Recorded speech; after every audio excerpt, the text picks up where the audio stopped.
मनोज जरांगेंनी सरसकट मराठा समाजाला कुणबी दाखले देण्यासाठी उपोषण केलं। सरकारने जरांगेंची मागणी मान्य केली। सरकारने मागणी मान्य केल्यानंतर ओबीसी कोट्यातनं मराठा समाजाला आरक्षण नको अशी भूमिका छगन भुजबळांसह अनेक ओबीसी नेत्यांनी घेतली। तेव्हापासूनच महाराष्ट्रात ओबीसी विरुद्ध मराठा असा संघर्ष सुरू झाला।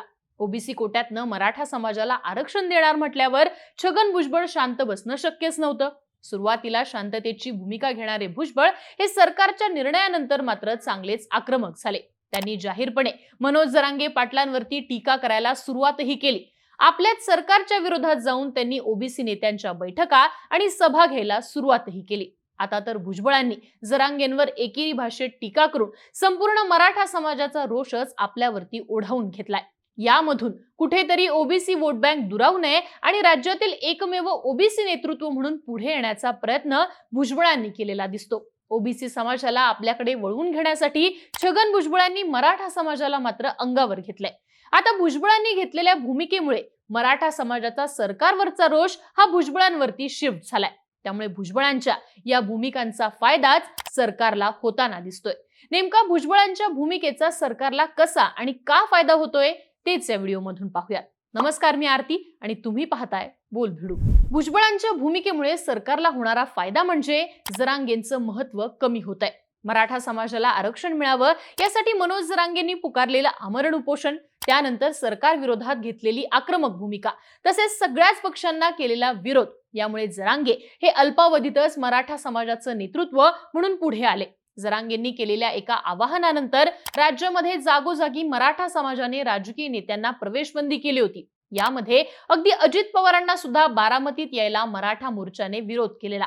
अनेक नेत्यांच्या गाड्यांवर, घरांवरती हल्ले करण्यात आले। त्यानंतर जरांगे पाटलांनी घेतलेल्या सभांसाठी सुद्धा मराठा समाजाचा तुफान असा प्रतिसाद मिळाला। यामुळे मनोज जरांगे पाटील यांचं महत्त्व किती वाढलं होतं, ते किती मोठं आहे ते लक्षात येतं। एकीकडे जरांगे पाटील हे मराठा समाजासाठी हिरो ठरत होते, तर दुसरीकडे सरकारमधले नेते मात्र मराठा समाजाच्या टार्गेटवरती येत होते। त्यामुळे सरकारमधील किंवा विरोधातील कुठल्याही नेत्यांनी मनोज जरांगे यांच्यावरती टीका करण्याची रिस्कच घेतली नव्हती। मात्र आता छगन भुजबळांनी वारंवार जरांगेंवर खोचक भाषेत टीका करायला सुरुवात केली आहे। नवीन मराठा समाजाचं दैवत महाराष्ट्र तुमच्या सातबाऱ्यावर लिहून दिलाय का? तुझ्यासारखं सासू सासऱ्याच्या घरी मी तुकडे मोडत नाही, जरांगे 5वी तरी पास आहे का? या भाषेत टीका करून जरांगेंचं महत्त्व कमी करण्याचा प्रयत्न हे छगन भुजबळ करतायत। भुजबळांच्या या टीकेचा फायदा अर्थातच सरकारलाच होणार आहे, कारण सध्या जरांगेंनी मराठा आरक्षणासाठी पुकारलेल्या आंदोलनामुळे मराठा समाज हा पूर्णपणे सरकारच्या विरोधात गेलाय।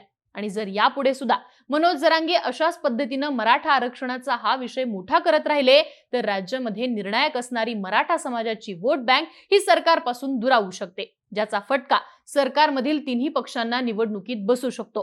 त्यामुळे मनोज जरांगे पाटलांचं महत्त्व कमी झालं तर सरकारमधल्या नेत्यांनाच त्याचा फायदा होताना दिसतोय। भुजबळांच्या भूमिकेचा सरकारला होणारा दुसरा फायदा म्हणजे आरक्षण न देण्यासाठी ओबीसी समाजाचा विरोध हे कारण देता येऊ शकते। मराठा आरक्षणाच्या मुद्द्यावरून आधीच महायुती सरकार हे अडचणीत आलंय।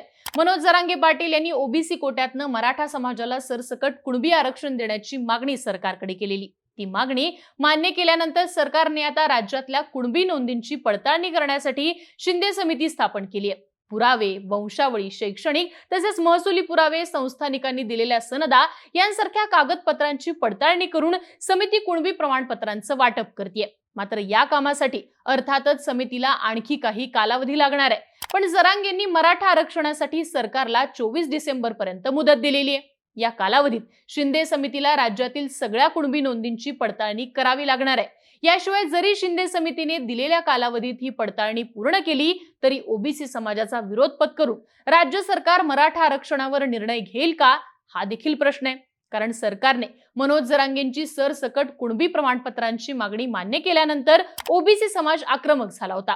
विरोधी पक्षातील ओबीसी नेत्यांसोबतच सरकारमधल्या ओबीसी नेत्यांनी सुद्धा सरकारच्या याच निर्णयाला विरोध केला होता। त्यामुळे आता महायुती सरकार हे मराठा समाजाला खुश करण्यासाठी मराठा आरक्षणाचा निर्णय घेऊन ओबीसी वोट बँकेला दूर करेल का, हा देखील मोठा प्रश्न आहे। आणि तरी सुद्धा सरकारने मराठा आरक्षण देण्याचा निर्णय घेतलाच तरी सर्वोच्च न्यायालयात हे आरक्षण टिकू शकेल का, यावरही प्रश्नचिन्ह आहे।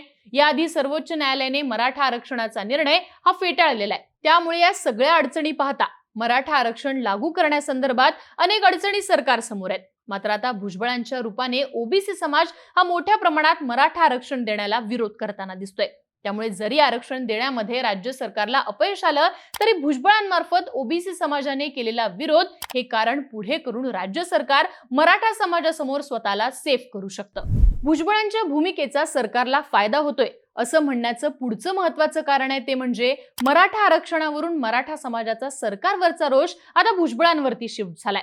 जरांगेंनी अंतरवली सराटी इथं उपोषणाला सुरुवात केल्यानंतर मराठा आंदोलकांवरती लाठी हल्ला करण्यात आला होता. शांततेत सुरू असलेल्या या आंदोलनामध्ये सरकारच्या आदेशावरून आंदोलकांवर लाठी हल्ला करण्यात आला असा आरोप मराठा आंदोलकांनी केला.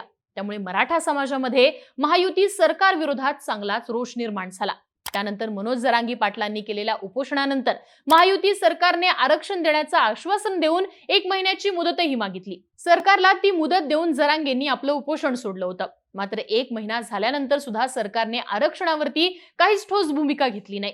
उलट शिंदे समितीला आपला अहवाल सादर करण्यासाठी अजून काही दिवसांची आवश्यकता असल्याचं सांगून अजून 10 दिवसांचा कालावधी वाढवून घेतला.